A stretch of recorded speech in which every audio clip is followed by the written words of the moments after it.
Hello viewers, welcome to Ekam IAS academy. Good morning all. ఈ రోజు మనం ఈ వీడియోలో ఏం డిస్కస్ చేయబోతున్నాం అంటే సెంటర్ అనేది ఒక ఫ్యాక్ట్ చెక్ యూనిట్ అనే దాన్ని పిఐబి ప్రెస్ ఇన్ఫర్మేషన్ బ్యూరో ఉంది కదా, మనం అందరం పిఐబి లో న్యూస్ అప్డేట్స్ కోసం చూస్తుంటాం కదా. సో ఈ పిఐబి కింద ఒక సెంటర్స్ ఫ్యాక్ట్ చెక్ యూనిట్ అనేది అంటే సిఎఫ్యు అంటున్నాం షార్ట్ కట్ లో, దీన్ని ఒక స్టాట్యూటరీ బాడీగా క్రియేట్ చేయాలని ఒక నోటిఫికేషన్ ఇచ్చి దాంట్లో అంటే ఐటీ రూల్స్ 2021 జారీ చేసి దాంట్లో కొంచెం అమెండ్మెంట్స్ చేసి తీసుకురావడానికి ట్రై చేశారనమాట. దీన్ని అపోజ్ చేస్తూ కొంతమంది బాంబే హైకోర్టులో పిటిషన్స్ ఫైల్ చేసి ఇది చట్ట వ్యతిరేకం, మన భావ ప్రకటన స్వేచ్ఛని హరిస్తుంది అని ఇలా కొన్ని పిటిషన్స్ ఫైల్ చేసి దీన్ని వెంటనే ఆపేయాలి అని కొన్ని పిటిషన్స్ ఫైల్ చేశారు. సో బాంబే హైకోర్టు ఏమైంది, ఫస్ట్ 2 జడ్జ్ బెంచ్ ఇచ్చింది. 2 జడ్జ్ బెంచ్ వర్డిక్ట్ లో స్ప్లిట్ వర్డిక్ట్ వచ్చింది అనమాట. అంటే ఒకళ్ళేమో స్టే చేయాలని, ఒకళ్ళేమో కాదు కొనసాగించవచ్చు అని చెప్పి ఇచ్చారు. సో అప్పుడేమవుతుంది, ఇద్దరు స్ప్లిట్ అయిపోయారు కదా వర్డిక్ట్ విషయంలో. థర్డ్ పర్సన్ కి వెళ్ళింది అనమాట. అంటే 3 జడ్జ్ ఉన్న బెంచ్ ని ఎగ్జామిన్ చేయమన్నప్పుడు ఆయన ఎటువంటి డెసిషన్ తీసుకోకుండా కొన్ని రోజుల తర్వాత ఇప్పుడు 2:1 మెజారిటీతో ఏమైందంటే స్టే అనే దాన్ని తీసేసి దీన్ని స్టార్ట్ చేయొచ్చు అని చెప్పి నోటిఫికేషన్ ఇచ్చారు. అంటే బాంబే హైకోర్టు ఆర్డర్ ఇచ్చింది. దీన్ని ఛాలెంజ్ చేస్తూ ఇప్పుడు బాంబే హైకోర్టు దీన్ని సెంటర్ ఫ్యాక్ట్ చెకింగ్ యూనిట్ ని ఎస్టాబ్లిష్ చేసుకోమని చెప్పింది కదా. దీన్ని అంటే వీళ్ళు గవర్నమెంట్ నిన్న దానికి అనుగుణంగానే March 20th రోజు ఒక ఫ్యాక్ట్ చెకింగ్ యూనిట్ అనేది మేము ఎస్టాబ్లిష్ చేస్తున్నామని నోటిఫికేషన్ ఇచ్చింది. మళ్ళీ దాంతో ఏమైంది, ఈ నోటిఫికేషన్ ఆపండి అంటూ సుప్రీం కోర్టులో కొంతమంది పిటిషన్ వేశారనమాట. ఎందుకంటే ఇంకా కంప్లీట్ గా బాంబే హైకోర్టు ఈ కేసుని కంప్లీట్ గా విచారించలేదు, పూర్తిగా దాని గురించి ఏం డీటెయిల్ జడ్జ్మెంట్ ఇవ్వలేదు. అలాంటప్పుడు already centre fact checking unit ని ఎస్టాబ్లిష్ చేయడానికి ట్రై చేస్తోంది. సో దీన్ని ఆపండి అంటూ కొంతమంది సుప్రీం కోర్టులో పిటిషన్ వేయడం జరిగింది. సో సుప్రీం కోర్టు ఏం చేసింది, సుప్రీంకోర్టు దీన్ని స్టే చేసింది. అంటే మీరు ఇప్పుడు కొన్ని రోజులు తాత్కాలికంగా దీన్ని ఆపండి. ఎప్పుడు అంటే బాంబే హైకోర్టు ఎప్పుడైతే కంప్లీట్ వర్డిక్ట్ ఇస్తుందో అప్పటి వరకు ఈ సెంటర్స్ ఫ్యాక్ట్ చెకింగ్ యూనిట్ అనేది జస్ట్ ఆపండి అని. ఇలా ఒక సిరీస్ ఆఫ్ జడ్జ్మెంట్స్ కానీ series of judicial orders precedents జరిగాయి. ఇప్పుడు ఈ కాంటెక్స్ట్ అసలు మనం ఈ సెంటర్ ఫ్యాక్ట్ చెకింగ్ యూనిట్ అనేది ఎందుకు గవర్నమెంట్ ఎస్టాబ్లిష్ చేయడానికి ట్రై చేస్తుంది, దీని నెసెసిటీ ఏంటి, ఎలాంటి ప్రొవిజన్స్ దీంట్లో ఇంక్లూడ్ చేశారు, ఎందుకు ఇది చర్చనీయాంశం అవుతుంది, ఇలాంటి ఆస్పెక్ట్స్ అన్ని కూడా ఈ వీడియోలో చూద్దాం. సో ఫస్ట్ థింగ్ మీకు గుర్తుంటే కనుక మనకి రీసెంట్ టైమ్స్ లో టెక్నాలజీ పెరగడం వల్ల సోషల్ మీడియా ప్లాట్ఫామ్స్ ఇవన్నీ చాలా ఎక్కువ వస్తున్నాయి అనమాట. సో దీంట్లో ఏమవుతుంది, ఈజీగా ఇన్ఫర్మేషన్ అనేది ఆల్మోస్ట్ మన అరచేతిలో ఉన్నట్టే, ప్రపంచమే అరచేతిలో ఉన్నట్టు మారిపోయింది కదా. ఈ టెక్నాలజీ వల్ల ఏమవుతుంది, ప్రతి ఒక్కళ్ళు ఇన్స్టాలో గానీ యూట్యూబ్స్ లో గానీ ఇట్లా వీడియోస్ రీల్స్ చేసి క్రియేట్ చేసే ఛాన్స్ వచ్చింది. అంటే నిజం ఏంటి ఫేక్ ఏంటి అనేది కూడా మనకి ఇక్కడ మీరు ఇమేజ్ లో చూస్తుంటే ఫ్యాక్ట్ ఫేక్ కి చిన్న డిఫరెన్సే ఉంది. సో అలా మనకి అసలు అర్థం కాకుండా అయిపోతున్నాయి. ఫర్ ఎగ్జాంపుల్ మీకు ఫేక్ న్యూస్ ఎలా ఉంది ఇండియాలో అనడానికి ఒక ఎగ్జాంపుల్ కింద సుశాంత్ సింగ్ రాజ్పుట్ చనిపోయారు కదా, ఆయనది ఇనీషియల్ గా మనకు తెలియదు. సో అసలు కారణాలు ఏంటి ఇవేం తెలియకుండానే కొన్ని మీడియా ఛానల్స్ ఇవన్నీ ఏంటి ఆయన వాళ్ళ గర్ల్ ఫ్రెండ్ తో విభేదాల వల్లనే సో ఇదంతా అని చెప్పి ప్రాపగండా స్టార్ట్ చేస్తారు. అంటే ఏంటి, అసలు నిజం ఏంటి అనేది తెలుసుకోకుండా, ఫ్యాక్ట్స్ ఏంటి అని తెలుసుకోకుండా మనమే జడ్జ్ చేసేయడము, ఇదంతా ఫేక్ గా క్రియేట్ అవుతుంది అనమాట. ఇదే కాకుండా మనకి గుర్తుంటే కనుక 2016 లో మనకి డిమానిటైజేషన్ అనౌన్స్ చేశారు ప్రైమ్ మినిస్టర్ November 8th రోజు.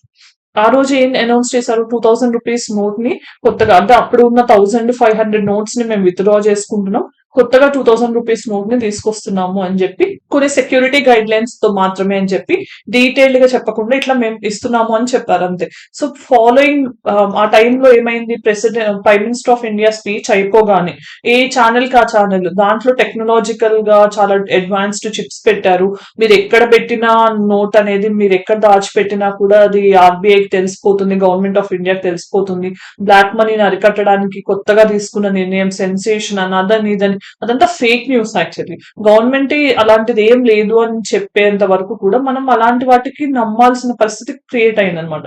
అంటే ఫేక్ కి ఫ్యాక్ట్ కి అనేది అసలు మనకి డిఫరెన్స్ లేకుండా పోయింది ఈ కాలంలో టెక్నాలజీలో. సో మరి అలాంటప్పుడు మనకి ఫేక్ న్యూస్ ఫ్యాక్ట్ న్యూస్ కి డిఫరెన్స్ తెలియాలి అంటే కొంచెం రెగ్యులేషన్ ఉండాలనే మాట వాస్తవమే కదా.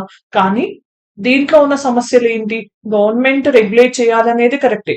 కానీ గవర్నమెంట్ రెగ్యులేట్ చేయడం స్టార్ట్ చేస్తే అది ఇంకొక విధంగా కూడా మారే ఛాన్స్ ఉంటుంది కదా! అంటే గవర్నమెంట్‌కి ఏమి ఇష్టమో అవి మాత్రమే ఉంచి, నచ్చనివన్నిటిని కూడా ఫేక్ న్యూస్ కింద సెంట్రల్ మనకేదైతే ఫేక్ చెకింగ్ యూనిట్ ఉందో, ఇది కంప్లీట్‌గా మిగతా న్యూస్ అన్నిటిని మీరు తీసేయాల్సిందే అని ఆదేశిస్తే, అప్పుడసలు ప్రభుత్వాన్ని ప్రశ్నించే గొంతులు ఏమవుతాయి?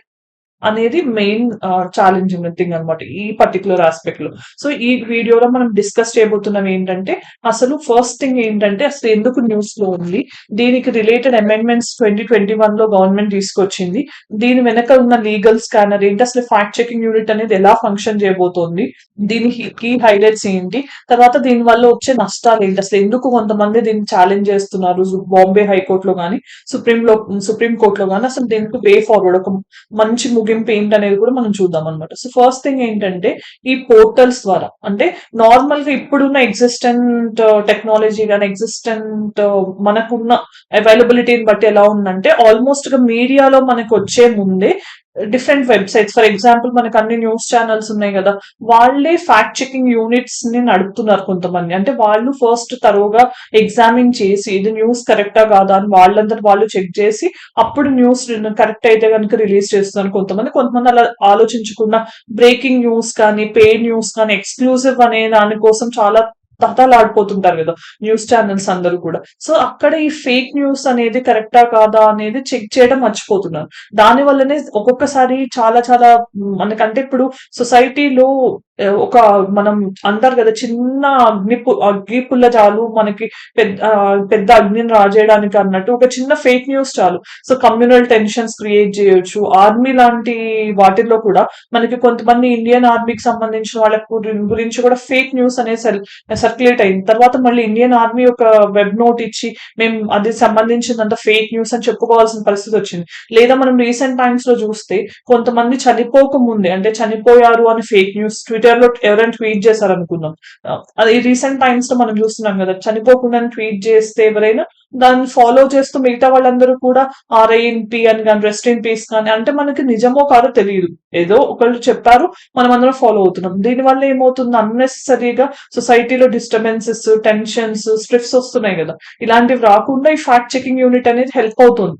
కానీ అదే టైంలో సెంటర్ కి నచ్చిన వాళ్ళని కూడా కర్టైల్ చేసే ఛాన్స్ కూడా ఉంది అని కొంతమంది దీన్ని అభిప్రాయపడుతున్నారు అనమాట. సో ఫస్ట్ థింగ్ ఏంటంటే, ఇప్పుడు కొన్ని ప్రైవేట్ ఫ్యాక్ట్ చెకింగ్ యూనిట్స్ కూడా ఉన్నాయి. అంటే వాళ్ళ పనే ఇది, వెబ్సైట్స్ లో ఆన్లైన్ కంటెంట్ లో ఏది ప్రాపర్ న్యూస్ ఏది ఫేక్ న్యూస్ అనేది ఫిల్టర్ చేస్తూ వాళ్ళు దాన్ని ఆమోదిస్తూ ఉంటారు. లేకపోతే కొన్ని కంపెనీస్ ఉన్నాయి, కొన్ని న్యూస్ పేపర్స్ ఉన్నాయి, ఫర్ ఎగ్జాంపుల్ హిందూ కానీ ఇండియన్ ఎక్స్ప్రెస్ కానీ ఇలాంటి న్యూస్ పేపర్స్ ఉన్నప్పుడు వాళ్ళంతటా వాళ్ళే అన్ని చెక్ చేయడానికి టైం ఉండదు కదా. సో వాళ్ళు ఏదైనా fact checking units private agencies తో టైఅప్ అయ్యి మీరు అసలు ఫస్ట్ చెక్ చేసి మాకు చెప్పండి అని న్యూస్ ని కూడా వాస్తవం కాదా అని ఇట్లా క్వశ్చన్స్ అడిగి వాళ్ళు తెలుసుకున్న తర్వాత పబ్లిష్ చేయడానికి ట్రై చేస్తారు అలా అనమాట. సో ఇప్పుడు ప్రెసెంట్ సిస్టమ్ అలా ఉంది.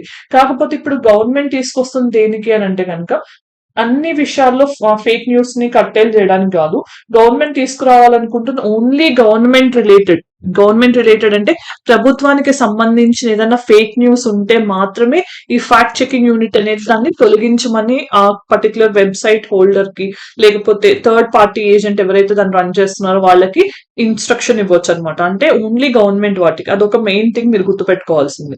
సో ఫస్ట్ థింగ్ ఏంటంటే, ఇక్కడ మనకి ఫ్యాక్ట్ చెకింగ్ అనేది అవసరమా కాదు అంటే ఇక్కడ ఏం జరుగుతుంది, ఓపెన్ సోర్స్ ఇన్ఫర్మేషన్ ఒకవేళ ఉంటే కనుక అవైలబుల్ గా ఉంటే కంటెంట్ అనే దాన్ని మనం సోర్స్ లేబుల్ చేసి పోస్ట్ చేయొచ్చు. ఒకవేళ కంటెంట్ ఓపెన్ సోర్స్ గా లేదు అనుకుందాం ఫర్ ఎగ్జాంపుల్, అప్పుడు రెస్పెక్టివ్ మినిస్ట్రీకి సెండ్ అవుతుంది, అక్కడి నుంచి మళ్ళీ ఇది వస్తుంది. అలా డిఫరెంట్ వేస్ లో ఇది ఫంక్షన్ చేస్తుంది. సో ఫస్ట్ మనం చూద్దాం అసలు వై న్యూస్, ఇది జిఎస్ పేపర్ 2 గవర్నెన్స్ సెక్షన్ లో చాలా ఇంపార్టెంట్ అనమాట. సో ఫస్ట్ థింగ్ ఏంటంటే, సెంటర్ రీసెంట్ గా ఏం చెప్పింది, ఈ ప్రెస్ ఇన్ఫర్మేషన్ బ్యూరో అనేది పిఐబి కింద మనకు ఒక ఫ్యాక్ట్ చెకింగ్ యూనిట్ అనేది ఎఫ్సియు అనే దాన్ని ఎస్టాబ్లిష్ చేస్తున్నాం. ఈ ఐటీ రూల్స్ 2021 ఏమైతే ఉన్నాయో వాటిని అమెండ్ చేస్తున్నాం. ఈ ఫ్యాక్ట్ చెకింగ్ యూనిట్ ని పిఐబి ఆధ్వర్యంలో పెట్టడానికి దీన్ని మేము అమెండ్ చేస్తున్నాం అని చెప్పి రీసెంట్ గా అంటే నిన్న మళ్ళీ నోటిఫికేషన్ ఇవ్వడం జరిగింది. ఇంతకు ముందు అంటే చాలా ముందు నుంచి కూడా ఈ ప్రాసెస్ జరుగుతూనే ఉంది, అదేంటో అనేది చూద్దాం. ఇప్పుడు మనం 2023లో MEITY అంటే ministry of electronics and information technology మనకి ప్రభుత్వ డిపార్ట్మెంట్ ఉంది కదా, మినిస్ట్రీ. సో వాళ్ళు ఏం చేశారంటే 2021 ఐటీ రూల్స్ ని అమెండ్ చేస్తారు. ఎందుకు అంటే ఇవి పిఐబి కింద ఇట్లా మిస్ఇన్ఫర్మేషన్ ని కానీ ఫేక్ ఇన్ఫర్మేషన్ ని కానీ కట్టేల్ చేయడానికి మేము ఒక ఫ్యాక్ట్ చెకింగ్ యూనిట్ ని తీసుకురావడానికి కానీ దీన్ని అమెండ్ చేస్తున్నామని చెప్పారు.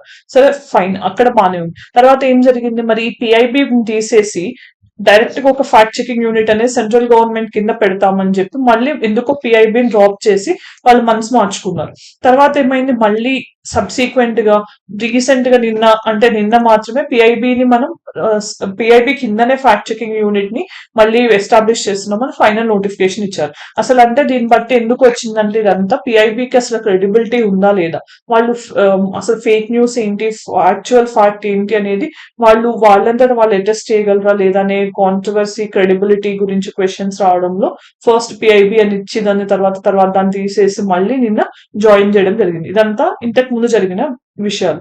ఇప్పుడు ఏంటంటే అసలు బ్యాక్గ్రౌండ్ అసలు మొత్తం ఇదంతా లీగల్ టర్మ్స్ ఎందుకు తీసుకుంటోంది అంటే కనుక, ఫస్ట్ ఇది బాంబే హైకోర్టులో కొంతమంది దీన్ని ఛాలెంజ్ చేస్తూ ఎప్పుడైతే 2021 ఐటీ రూల్స్ ని అమెండ్ చేస్తూ ఎంఈటీవై అనేది లాస్ట్ ఇయర్ 2023లో మేము దీన్ని అమెండ్ చేసి ఫ్యాక్ట్ చెకింగ్ యూనిట్ అనేది ఎస్టాబ్లిష్ చేస్తామని చెప్పారు. అప్పుడు దీన్ని ఛాలెంజ్ చేస్తూ కొంతమంది పిటిషన్స్ ఫైల్ చేస్తారు. దాంట్లో ఫేమస్ కమీడియన్ ఒక ఆయన, దాంతో పాటు ఎడిటర్స్ గిల్డ్ కానీ డిఫరెంట్ మీడియా ఆర్గనైజేషన్స్ కానీ బాంబే హైకోర్టు ఫైల్ చేశాయి అనమాట. ఎందుకు అంటే కనుక మేము రేపటి నుంచి న్యూస్ గవర్నమెంట్ కి అగెయిన్స్ట్ గా, ఎప్పుడైనా కూడా న్యూస్ పేపర్స్ ఆల్మోస్ట్ గా అపోజిషన్ లానే వర్క్ చేస్తాయి గవర్నమెంట్ కి. సో ఆ టైంలో మేము ఏదైనా న్యూస్ స్ప్రెడ్ చేస్తే కూడా గవర్నమెంట్ కి సంబంధించి అది ఖచ్చితంగా ఫేక్ న్యూస్ అని గవర్నమెంట్ తీసేయమంటే, మా right to freedom of speech and expression ఉంది కదా, ఫండమెంటల్ రైట్ గా 19 clause 1A కింద ఉంది కదా, మరి దాన్ని మీరు తీసేసుకుంటున్నట్టే అవుతోంది కదా అని చెప్పి వీళ్ళు బాంబే హైకోర్టుని అప్రోచ్ అవ్వడం జరిగింది. సో ఆ కాంటెక్స్ట్ లో ఏం చెప్పారు, ఇది ఆర్బిట్రరీగా ఉంది, అన్కాన్స్టిట్యూషనల్,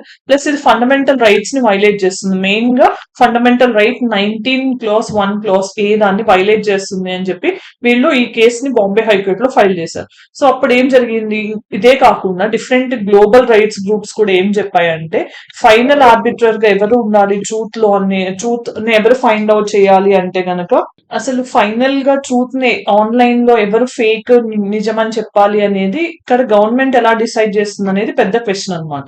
సో ఎందుకంటే భావ ప్రకటన స్వేచ్ఛ ఉంది అని చెప్పి వీళ్ళు అంటున్నారు, అది మాకు లేకుండా గవర్నమెంట్ చేసేస్తుంది అని మెయిన్ గా వీళ్ళు ఆరోపిస్తున్నారు. ఈ కాంటెక్స్ట్ లో అసలు మనకి ఇప్పుడు బాంబే హైకోర్టు ఏం చెప్పింది ఇంతకు ముందు ఈ కేసు ఫైల్ అయినప్పుడు అంటే, నేను ఇందాక చెప్పినట్టు స్ప్లిట్ వర్డిక్ట్ ఇచ్చారు. అంటే ఇద్దరు జడ్జెస్ లో ఒకళ్ళేమో ఒకళ్ళు దాన్ని కంటిన్యూ చేయమని చెప్పారు, ఒకళ్ళేమో స్టే ఇవ్వాలి ఆర్డర్ మీద అని చెప్పారు. సో అప్పుడు ఇద్దరు వర్డిక్ట్ ఇవ్వలేకపోయారు కాబట్టి థర్డ్ జడ్జ్ ని అసైన్ చేశారు ఈ కేస్ కి. సో ఆయన ఇంకా ఫైనల్ డెసిషన్ ఇవ్వలేదు. కాకపోతే ఏమైంది, ఈ మధ్యలో ఈయన కూడా స్టే చేయడానికి రెఫ్యూజ్ చేస్తూ March 11th రీసెంట్ గా March 13th ఏం చెప్పారంటే, మేము స్టే చేయలేము. ఓకే, అంటే ఈ ఫ్యాక్ట్ చెకింగ్ యూనిట్ ని స్టే అయితే ఆపలేం కానీ దాని గురించి మొత్తం ఫైనల్ అసలు ఇది నిజంగా భావ ప్రకటన స్వేచ్ఛని హరిస్తుందా లేదా, ఫండమెంటల్ రైట్స్ కి అగెయిన్స్ట్ గా అన్కాన్స్టిట్యూషనల్ గా ఉందా లేదా అనేది మేము తదుపరి జడ్జ్మెంట్ లో చెప్తాము అని చెప్పి వాళ్ళు రెఫ్యూజ్ చేశారు స్టే చేయడానికి అయితే. సో దాని తర్వాత ఏమైంది, ఎప్పుడైతే స్టే చేయడానికి రెఫ్యూజ్ చేశారో అంటే నిన్న March 20th రోజు మేము దీన్ని ఎస్టాబ్లిష్ చేస్తున్నామని సెంటర్ నోటిఫికేషన్ ఇచ్చింది. ఈ కాంటెక్స్ట్ లో ఏమైంది, సుప్రీం కోర్ట్ కి మ్యాటర్ వెళ్ళింది అనమాట. అంటే ఆల్రెడీ బాంబే హైకోర్టు మేము డిసైడ్ చేస్తామని చెప్పాక కేసుని మీరు మళ్ళీ వెంటనే మీ అంతటి మీరు ఎలా నోటిఫై చేస్తారని చెప్పి ఇది మ్యాటర్ ని సుప్రీం కోర్ట్ కి కొంతమంది తీసుకెళ్లారు. సో సుప్రీం కోర్ట్ ఏం చేసింది, ఈ రోజు దీన్ని ఇంప్లిమెంటేషన్ ని స్టే చేసింది. అంటే అప్పటి వరకు బాంబే హైకోర్టు ఫైనల్ జడ్జ్మెంట్ ఇచ్చే వరకు కూడా మీరు వెయిట్ చేయాల్సిందే సుప్రీం కోర్ట్ చెప్పింది అనమాట. అప్పటి వరకు మీరు ఫ్యాక్ట్ చెకింగ్ యూనిట్ ని ఎస్టాబ్లిష్ చేయలేరు అని చెప్పింది. ఇదంతా లీగల్ కోర్స్ అనమాట జరిగింది. ఇప్పుడు ఫస్ట్ ఫ్యాక్ట్ చెకింగ్ యూనిట్ అంటే ఏంటో చూద్దాం. Ministry of electronics and information technology, ఇది గుర్తుపెట్టుకోండి. ఎందుకంటే నెక్స్ట్ కమింగ్ ఎగ్జామ్స్ లో వాళ్ళు అడగొచ్చు ఏ మంత్రిత్వ శాఖ అని. ఇన్ఫర్మేషన్ అండ్ బ్రాడ్కాస్టింగ్ కూడా మీరు అనుకునే ఛాన్స్ ఉంటుంది, కానీ ఇక్కడ ఎంఈఐటీవై అనమాట. ఇది ఏం చెప్పింది, ఈ ఫ్యాక్ట్ చెకింగ్ యూనిట్ అనేది ప్రెస్ ఇన్ఫర్మేషన్ బ్యూరో కింద స్టాట్యూటరీ బాడీగా, చాలా చాలా ఇంపార్టెంట్, స్టాట్యూటరీ బాడీగా ఎస్టాబ్లిష్ చేస్తాము అని చెప్పారనమాట. దీనికి ఏం పవర్స్ ఉంటాయి, ఫాల్స్ ఇన్ఫర్మేషన్ అనిపిస్తే ఏదైనా సెంట్రల్ గవర్నమెంట్ కి సంబంధించి దాని ఏజెన్సీస్ కి సంబంధించి సోషల్ మీడియాలో ఆన్లైన్ లో ఏదైనా కంటెంట్ ఫాల్స్ అనిపిస్తే గనక వాళ్ళు దాన్ని తీసేయడానికి, ఇన్ఫర్మేషన్ తీసేయడానికి నోటిఫికేషన్ గానీ ఏదైనా ఆర్డర్ ఇచ్చే ఛాన్స్ ఉంటుంది ఫ్యాక్ట్ చెకింగ్ యూనిట్ కి అని వాళ్ళు ఇవ్వడం జరిగింది. సో ఇదేంటంటే లీగల్లీ ఆబ్లిగేటెడ్ వాళ్ళు ఆ కంటెంట్ తీసేసేయాల్సిందే ఖచ్చితంగా. సో అదర్వైజ్ వాళ్ళు లిటిగేషన్ అంటే కోర్టుకి వెళ్లాల్సి ఉంటుంది. సో అసలు మెయిన్ గా ఈ ఫంక్షనింగ్ ఎలా జరుగుతుంది అంటే ఇది ఆన్లైన్ ఇన్ఫర్మేషన్ సెంట్రల్ గవర్నమెంట్ కి సంబంధించింది అయితే అది యాక్యురేటా కాదా అనేది వాళ్ళే డిసైడ్ చేస్తారు. అంటే ఇక్కడ ఏమవుతుంది, గవర్నమెంటే తన విషయంలో తనే జడ్జ్ అయిపోయింది. అంటే వాళ్ళే డిసైడ్ చేసుకుంటున్నారు ఇది అవునా కాదా అనేది, వేరే వాళ్ళు డిసైడ్ చేయకుండా. తర్వాత లేబులింగ్ కంటెంట్ కూడా అంటే ఫేక్ న్యూస్ మిస్లీడింగ్ అనేది అవునా కాదా అనేది వాళ్ళే డిసైడ్ చేసుకుంటున్నారు.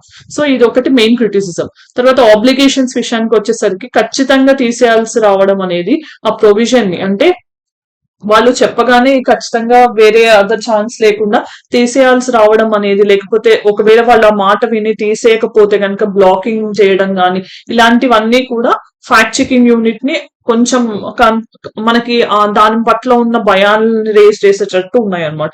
సో తర్వాత దీనికి అఫీషియల్స్ ఎవరు ఉంటారంటే ఇండియన్ ఇన్ఫర్మేషన్ సర్వీస్ కింద జాయింట్ డైరెక్టర్ ర్యాంక్ ఉన్న వాళ్ళు ముగ్గురు కలిసి దీన్ని ఫ్యాక్ట్ చెకింగ్ యూనిట్ ని రన్ చేయాలి. అల్టిమేట్ గా వాళ్ళు ఎవరికి రెస్పాన్సిబుల్ గా ఆన్సర్స్ చేయాలి అని అంటే కనుక principal director of PIB. So PIB కి ప్రిన్సిపల్ డైరెక్టర్ గా ఉన్న ఆయన కింద వీళ్ళు పనిచేసి రిపోర్ట్. తర్వాత మనకి మెయిన్ కన్సర్న్స్ ఏంటి, అసలు ఈ ప్రపోజల్స్ విషయంలో ఎందుకు సెంటర్ కి అగెయిన్స్ట్ గా మనం భయపడాల్సి వస్తుంది అని అంటే కనుక ఇక్కడ గవర్నమెంటే అసలు తనకి నచ్చనివి ఏమైనా ఎజెండా ఉంటే ఆర్ ఎవరైనా గవర్నమెంట్ కి అగెయిన్స్ట్ గా ఏదైనా క్రిటిసిజం రైజ్ చేస్తే అది ఫేక్ ఆర్ మిస్లీడింగ్ అని చెప్పి సెంటర్ రిమూవ్ చేసే అధికారం ఉంది కదా. అలాంటప్పుడు డెమోక్రటిక్ లో మెయిన్ థింగ్ ఏంటి, ఒపీనియన్స్ డిబేట్ డిస్కషన్స్ కూడా ఉండాలి కదా, అవి లేకుండా అయిపోతాయని చెప్పి కొంతమంది అంటున్నారు. Then government is legislating to become a judge on its own cause, అంటే వాళ్ళ విషయంలో వాళ్ళే జడ్జ్ గా మారిపోతున్నారు. ప్రిన్సిపల్స్ ఆఫ్ న్యాచురల్ జస్టిస్ లో మనకున్న మెయిన్ ప్రిన్సిపల్ ఏంటి, first principle no one can be a judge in his own case అని, అంటే ఎవరి కేసు వాళ్ళే వాదించుకోలేరు. ఇక్కడ గవర్నమెంట్ ఏం చేస్తుంది, గవర్నమెంట్ కేసులోనే అంటే గవర్నమెంట్ కి సంబంధించిన న్యూస్ లో మిస్లీడింగ్ గా ఫేక్ అనేది గవర్నమెంటే చెప్తోంది. అది మెయిన్ గా ప్రిన్సిపల్స్ ఆఫ్ న్యాచురల్ జస్టిస్ కి అగెయిన్స్ట్ గా ఉంటుంది. తర్వాత పిఐబి అనేది ఏజెన్సీ ఆఫ్ సెంట్రల్ గవర్నమెంట్ గా ఉంది, దాన్నే ఫ్యాక్ట్ చెకింగ్ యూనిట్ ని రన్ చేయమనడం అనేది ఇల్లిక్విడ్ మూవ్, అంటే మంచి మూవ్ కాదని కొన్ని కన్సర్న్స్ ఉన్నాయి. సో ఇది మొత్తం ఫ్యాక్ట్ చెకింగ్ యూనిట్ గురించి. సో ఇప్పుడు నిన్న మనం ఇచ్చిన క్వశ్చన్ ఏంటి, జెండర్ గ్యాప్ ఇండెక్స్ అనేది గ్లోబల్ లెవెల్లో ఎవరు రిలీజ్ చేస్తున్నారు? So answer world economic forum. ఈ రోజు practice question, right to privacy is protected as intrinsic part of right to life and personal liberty. Which of the following in the Indian Constitution correctly and appropriately imply the above statement? అంటే right to ప్రైవసీకి సంబంధించి correct statement ఏంటి అని అడుగుతున్నారు, answer చేయండి comment section లో. తర్వాత mains question ఏంటి, examine the scope of fundamental rights in the light of latest judgement of supreme court on right to privacy. ఇది మెయిన్స్ క్వశ్చన్. సో మనం వీడియో చివరికి వచ్చేసాం కదా, ఈ వీడియోలో ఏం డిస్కస్ చేసాం, centre fact checking unit. So ఈ వీడియోలో మనం మెయిన్ గా ఏం డిస్కస్ చేసామంటే అసలు సెంటర్ ఫ్యాక్ట్ చెకింగ్ యూనిట్ ని ఎస్టాబ్లిష్ చేయడానికి కారణాలు ఏంటి, వాళ్ళు ఏం చేయాలనుకుంటున్నారు, అది ఎవరి కింద ఏ ఆధ్వర్యంలో ఏ డిపార్ట్మెంట్ ఆధ్వర్యంలో పెట్టాలనుకుంటున్నారు, ఎందుకు ఇది ఛాలెంజ్ చేయబడింది, తర్వాత ఈరోజు సుప్రీంకోర్టు దీన్ని ఎందుకు స్టే చేసింది, ఇది భావ ప్రకటన స్వేచ్ఛకి ఎలా హరిస్తుంది, ఇలాంటివన్నీ కూడా ఈ వీడియోలో డిస్కస్ చేయడం జరిగింది. Thank you for watching, have a good day.